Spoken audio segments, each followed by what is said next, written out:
Hi everyone, এটা হচ্ছে pandal hopping এর ডে 2। আগের দিন তোমাদের সাথে ষষ্ঠীর ভিডিও শেয়ার করেছিলাম। আজ হচ্ছে সপ্তমী।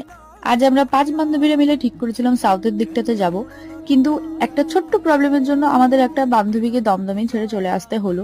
1 ঘন্টার টিকিটের লাইনে দাঁড়িয়ে টম এন্ড জেরি দেখতে দেখতে ফাইনালি কালীঘাটে পৌঁছলাম, আর সেখানে গিয়েও 2 ঘন্টা লাইনে দাঁড়িয়ে আমাদেরকে এই প্যান্ডেলের সামনে আসতে হলো। বাট বিশ্বাস করো, আমরা যতটা সোশ্যাল মিডিয়াতে এর মাতামাতি করা ভিডিও দেখে গিয়েছিলাম ততটাও খুব একটা খাস লাগেনি আমার প্যান্ডেলটা।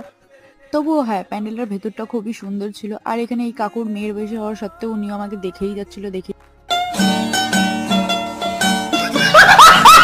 2-3 ঘন্টা লাইনে দাঁড়ানোর পর আমাদের পায়ে তো আর কোনো জোর ছিল না ভাই, তাই আমরা ওখান থেকে সোজা বেরিয়ে যাই আর কিছু খাওয়া দাওয়া করে তারপর আবার মেট্রো স্টেশনে চলে যাই বাড়ি ফিরে আসার জন্য।